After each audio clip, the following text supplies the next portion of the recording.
welcome back. So as Ranger Lori was telling us, we're going to have an opportunity to do our own panning for gold here. You want to explain how this works, what you have there? Well, we actually have some pieces of gold that were found in Pigeon Run Creek, and they are pieces that were formed and the water washed down in a wash. Most of the gold that was mined there came from the ore, from the quartz. And in this rock, you can actually see the gold veining in here.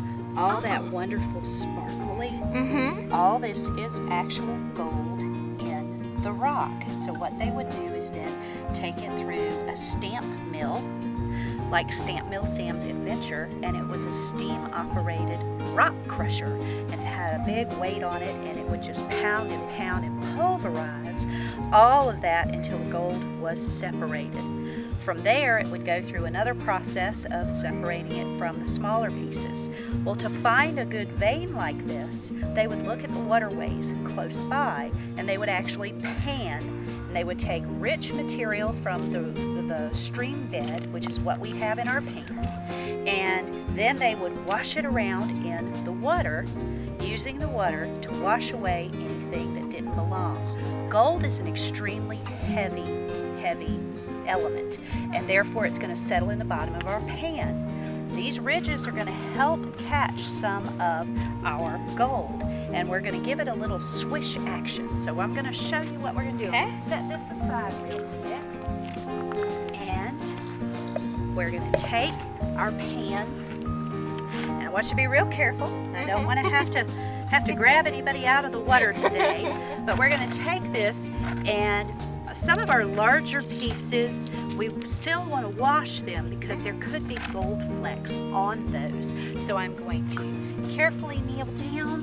I'm going to get a little bit of water in my pan, and I'm going to start whooshing away anything big and heavy. So I've got this big stuff, and I'm going to get that out of there. Got all kinds of wonderful, beautiful rocks. If you're a rock hound, this is the place to come. And get a lot more water.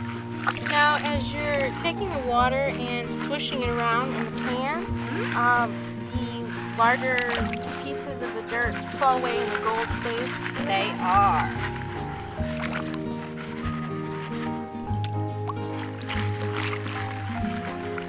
So this would have been what they originally used when they were looking for gold? They would have taken a simple pan. They could have put that in a backpack very easily and carried that in a knapsack. They would have always had a shovel and a pick with them to loosen any of the soil. And then they would have just started in. They would have found a good spot. They would have been working on getting the big, heavy stuff out of the pan. Now, as you're swishing so much water around, why would the gold not be also falling over the edge of the pan? Because the gold is so heavy, it's going to settle in the bottom. It's going to stick down to the bottom. So I'm going to keep on pulling some of this big stuff out.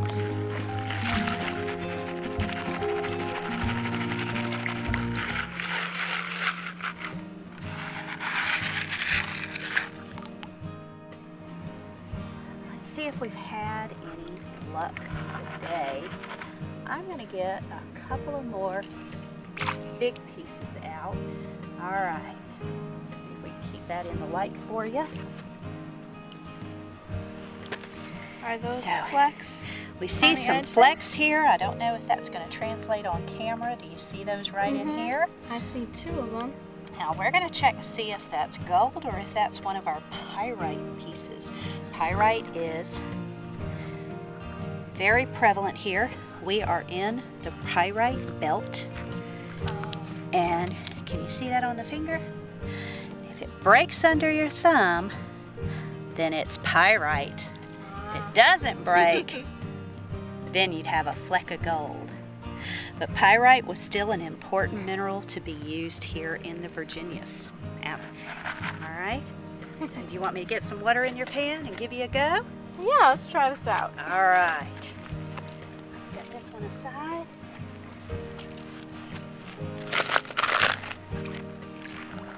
All right, I'm gonna start you off with that.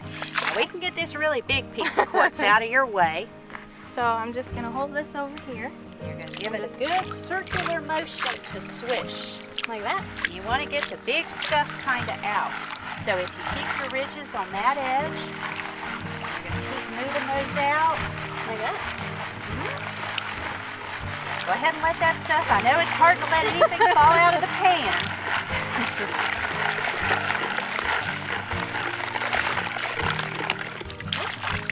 All right, that's okay. Let's get the big one out.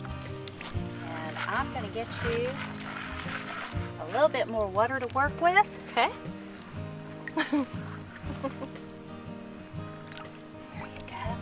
Let's continue to do some swishing. See if we get anything. There you go, that's good. Now let's bring it up a little bit and start looking to see if you've got anything down in there. All right, there you got some. Maybe one fleck. Got a good fleck. Now, how do you So tell then if you it's just- pyrite? Right. There it is.